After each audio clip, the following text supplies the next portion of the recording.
Hi everyone. Wanted to continue this week by talking a little bit more about media effects, media use. A lot of the theories we talked about last week did deal with effects, but they also deal with media use because they are very intertwined.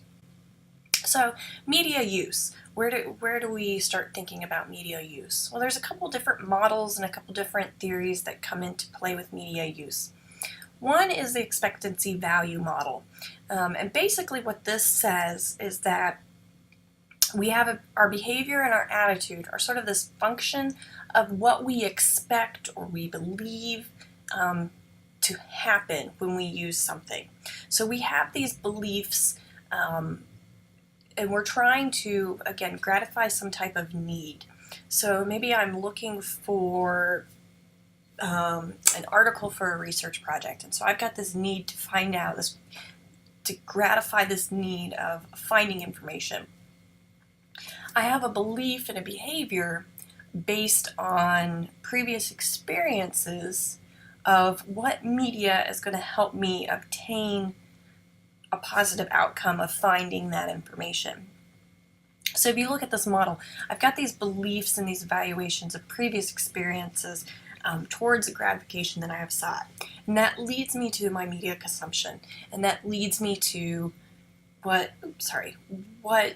gratifications are obtained, which then, and whether it's successful or not, leads me back to future beliefs and evaluations. So behavior and attitude are a function of our expectancy or belief and our evaluation of whether we have a positive or negative outcome. So when we think about what media we use, what is our expected value of that media? Other theories that we can look at related to that, we talked a little bit about cognition, and we're going to talk about cognition even more when we talk about need for cognition, when we start talking about some persuasion stuff. But cognition, diversion, and sort of personal identity, which we talked about with Blumler when we were talking about just general interpersonal communications. All of those can affect what media we use as well. If we're looking for a specific type of diversion, we were going to take a specific type of media based on previous experiences. Cognition in terms of what we need, what we're looking for, will influence that. There's a couple theories, the theory of planned behavior and the theory of reasoned action, that we will look at later when we look more at persuasion. But they're related to this idea of technology acceptance, and this relates to media use. And sort of why I put this in this area is there's this idea of technology acceptance that Davis came up with in 1986, and this was sort of developed right around when computers were starting to be brought into effect, and how we decide what media to use and what technology to use. And Davis came out and said that he looked at this theory of reasoned action and this theory of planned behavior and said, okay, based on what they're saying and how we plan to use and how we plan to behave, how does that affect how we use media? And so he came out and said that with technology and media, there's this perceived usefulness. So how useful could this the internet be to me finding out whatever information I need to find out? And then there's this perceived ease of use. How easy is it for me to use that technology? So let's say it's television. Perceived usefulness, it's pretty easy for me to turn it on, to get access. Do I think it's going to be useful in finding information for the paper I'm writing? Maybe, maybe not. If it's not, I'm not going to intend to use it because it's not going to be useful. If it is, I'm going to have some intention to use it, and then I'm going to have behavior of using that media. So Davis came in and said, there's this technology acceptance. So in terms of how we decide what media to use. There's also the idea of relative consistency. And relative consistency is sort of the idea that there's only so much time in the day, and there's only so much time we can spend with media. And we have to be relatively constant on how much time we have and how much media time we have. So how many media is available to us today? How much time do we have? And what proportion of that media are we going to use? So let's say this is my day. It's a terrible circle. And I have certain amounts of time, and maybe this part of my day is TV, and this part of my day is radio, this part of my day is books and reading, and then this part of my day is newspapers. Well, the internet comes about.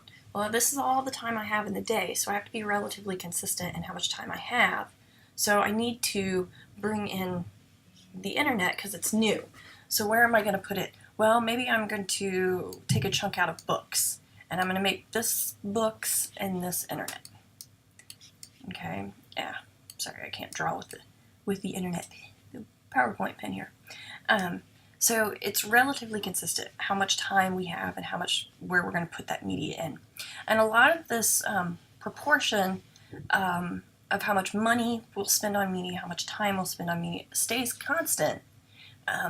We just sort of split it around. So new media must fit in sort of this functional equivalence of what we have. And, we saw this a lot when DVDs came out and VCRs sort of went away. When we think about what media we were going to use, we only had so much time in the day for one of these. And if they were doing the same thing, we're going to pull one out and replace it with the other. So there's relative consistency in how we use media and when we use certain media.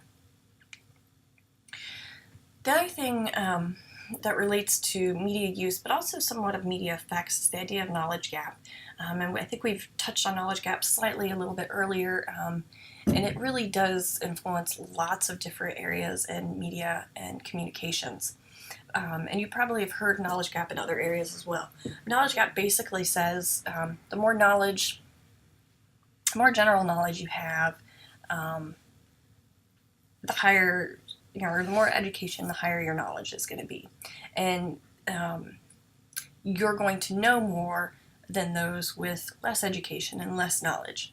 And what it says is that as we work and as I gain education, my education level continues to go up.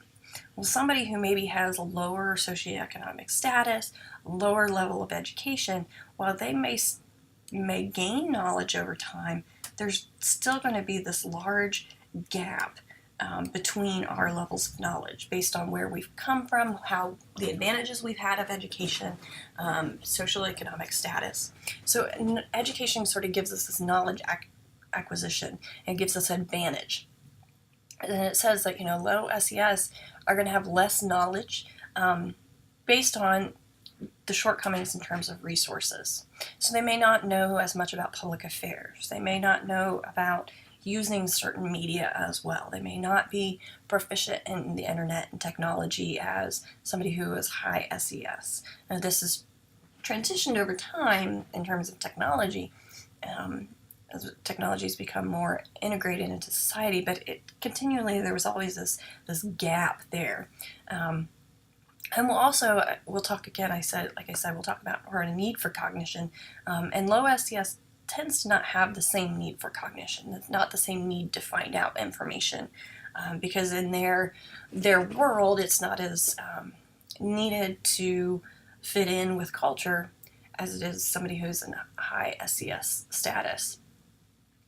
And so as media information increases and media influence increases and media resource increases, high SES are going to continue to gain more and more knowledge, and their knowledge is going to grow faster than those with low SES. And one way we can look at it is almost like the media rich versus the media poor. Those who are higher in SES are going to have tons of media at their fingertips that they can use, or those who are lower may not have as many chances of media. They can't afford to buy newspapers or books. Those are, if we go back to Maslow's hierarchy of needs, those are lower in the hierarchy. So they're not going to spend their money on that. So those who have the money are going to be spending more on media. This also, we've talked about in media and communication research, digital divide. as the internet has diffused throughout society, as computers have diffused throughout society, there's always been this digital divide in terms of who had technology versus who didn't. And a lot of it dealt with SESS and this sort of knowledge gap. Poorer areas in the country and the world were slower at getting technology and media to use than wealthier areas. Are there availabilities? A lot of research is saying, can lower SES catch up in this knowledge gap? Because most of them have the intelligence that somebody who is on higher SES does. It's not to say that they have lower intelligence, they don't. But sometimes their uses and their motivations for media are very different because of how they are having to survive in their lifestyles. The knowledge gap does say that there is a ceiling effect. At some point you do reach, a level of knowledge, and is there a chance where low SES is eventually going to catch up to that ceiling effect? Some positive and negatives, knowledge gap, identifies potential problems between groups, and it does give ideas for overcoming these gaps. But it also assumes that these gaps are dysfunctional, that these gaps are there and that they're, a negative thing. And it limits our focus to in gaps and involving news and social conflicts. So it's telling us that there's this gap and there's these things that are there, but it can't really tell us why they're there.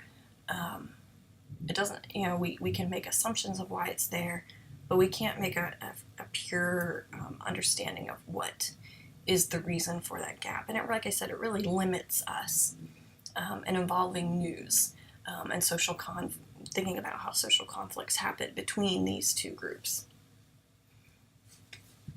Daft and Lingle brought in another theory in '84, also about the same time that we looked at technology acceptance.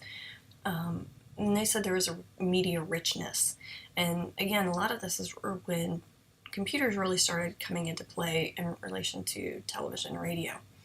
And what Daft and Lingle said, that people want to overcome equivalency and uncertainty.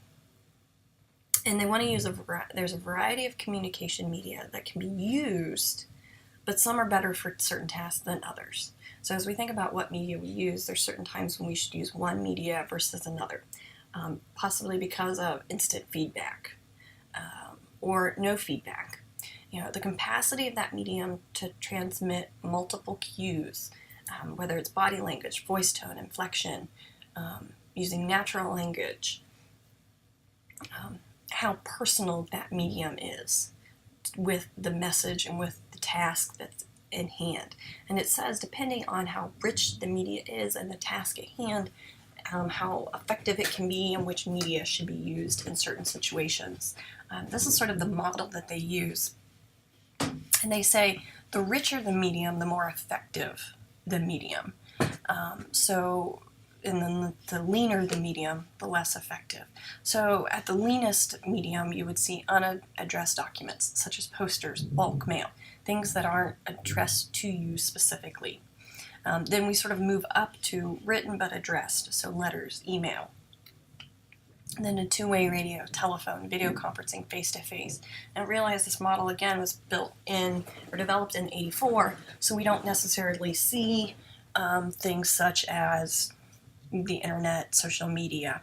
But you can really think about where social media might fall into this model of richness, of whether it's leaner or richer. Some people could argue that it's definitely up towards richer. It's not necessarily face-to-face, but it's definitely not written addressed because it is much more interpersonal. So depending on how, what your task is, your effectiveness based on that richness of the media can come into effect in which media should be used and how we use them. Two-step flow is another way that we look at how media is used as well. Katz and Lazarsfeld sort of brought this out in '95. I was sort of trying to decide how media really affects people's opinions and motivations to things. And so they were looking at what caused people to change opinions, what caused people to adopt certain things. And they did a lot of research and were very surprised when they found out it wasn't media that was affecting people. It was someone else that was affecting them. And so they sort of got this idea that there was this sort of two-step flow model of information where we don't only get information from the media, we tend to get it from some person who influences us. And they called it, sort of this opinion leader. That there's some form of an opinion leader out there who is on the cutting edge, who's learning things from mass media, and then is, dissecting it back down into society, through our social contact. We've seen this a lot. There's been a lot of research in ag communications looking at, such as like Farm Bureau or ag policy, and how the information of that has gone down through opinion leaders, board members of a Farm Bureau, through the grassroots to the people type of thing. So it questions, do we really only get information from one person? Yes, we can see that, but with society today and with technology today, is this still relevant? If you think about, we do get information from tons of people, but you still have that one person on Twitter you follow for information or that you trust more. So there's this sort of two-step flow. They did take it a little further and said there's sort of a multi-step flow, and that there may be different levels of opinion leaders that we work with. And that idea led to sort of the formation of diffusion that most of us are probably pretty familiar with in terms of extension education research, and research done and started here even at Ohio State. So briefly, I want to mention diffusion. With media and media use, it's important. It's important in many areas, but it's been very important in communications, especially agricultural communications, and how information has been diffused, how technology has been diffused. Obviously, Rogers was the main researcher looking at diffusion, started actually in real sociology here at Ohio State, and said that there's these sort of 5 levels of diffusion. There's the innovators, who are that sort of those people who are very early on in using some type of technology, or very early on in understanding something. And then those lead to those early adapters, who are not necessarily the innovators who are the first to pick it up, but they're very early on in adapting it. And we saw that when you looked at how Twitter sort of progressed through society. We had the innovators who were the first to use it. Then we started to have those early adapters who started dabbling in it and were playing with it. I like to think I was sort of somewhere in that early adapter stage as I was on it, but I wasn't necessarily engaged in it, and not too many people around me were engaged in it. And then you sort of see that early majority, so the general population, the people who tend to accept it earlier than later, see the early adopters or the opinion leaders having success and will adopt it. Then the late majority, with Twitter and some of that, we're seeing a little more of that. People who are older, who are not as technology savvy. Youth tend to be in the early majority when we think about technology. But then we sort of have that late majority, and then the laggers, the people who lag in accepting it, may never use it.